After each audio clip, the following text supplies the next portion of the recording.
Education and higher education. The term education is used in a variety of contexts and with different shades of meaning.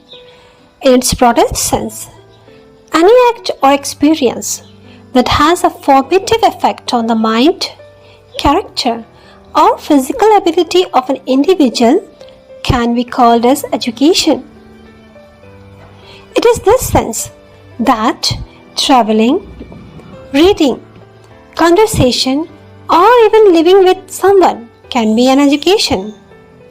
The famous author Maxim Gorky has written an autobiographical book describing his experiences of people, situations, family, and social relationships, from which he learned a lot about life, and he called this book as My Universities. In the same sense, it is not surprising that an assessment of learning by children has revealed that the school contributes only a limited share in the education of children. The other parts comes from family, life, society, playmates, and reading of books and magazines in modern times from radio, television, or the computer. Education is thus a very broad term as far as individual is concerned. However, education may also connote a system of institutions organized by society to deliberately transmit its cultural heritage, its accumulated knowledge, values, and skills from one generation to another. The educational system of a society would accordingly comprise institutions such as schools, colleges, universities, including teachers, administrators, curricula and courses, examination and certification procedure, and so on. Formal arrangements for the education of individuals in present-day societies are conceived in terms of stages arranged in a hierarchy. Our own educational ladder, starting at 6 years of age, comprises the elementary, secondary, higher secondary, and higher education stages.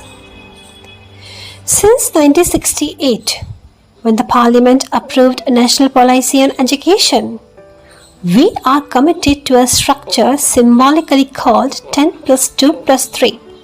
This means 10 years high school education including 5 years of primary, 3 years of upper primary, and 2 years of secondary education. The structure of higher education consists of 3 years of education after 12 years of school education, leading to a bachelor's degree in arts and science, and 4 years in professional fields like engineering and medicine. This is followed by 2 years of study for a master degree and 3 years at least beyond the master degree for a PhD degree, which generally takes longer. The new Education Policy on Education 1986 reaffirms the same structure adopted by most Indian states. Higher education. Higher education refers to education in post-higher secondary institutions, colleges, and universities. It is higher education, firstly, because it constitutes the topmost stage of formal education, and more importantly, because it is concerned with the processes in the more advanced phases of human learning. The entrants are about 18 years of age, and therefore they are mentally mature and capable of performing at the abstract level. They can analyze, synthesize, and grasp concepts and ideas of all kinds. Their creative faculties are also developed adequately. Consequently, the content, methods of interaction, and organization of work have to be very different from what they are at the school.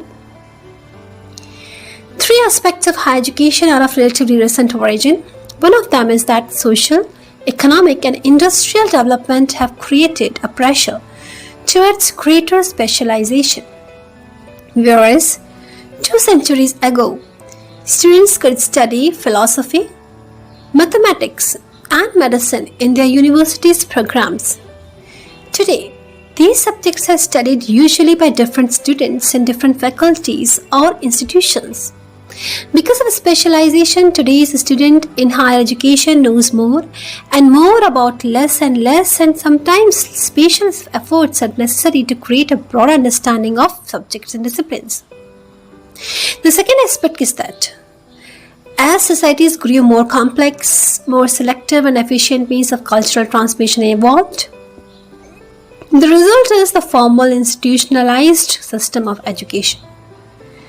The curriculum, due to specialization and paucity of time, has crystallized into clear-cut papers or courses. Formalism, both in structure and content, have crept in. The need of producing students of comparable base of knowledge and standard of achievement by a large number of institutions has led to formalism in evaluating or examining of a subject of students. Thirdly, research has emerged as one of the most significant dimensions of higher education today. Creation of knowledge is tangible output of the educational system, because of which the universities have acquired a new social status, particularly in the developed countries. In fact, there exists a symbiotic relationship between research and specialization of knowledge and skills. Much research is a team effort of collaborative nature in which the combined intelligence of large numbers is brought to bear on the solution of a problem.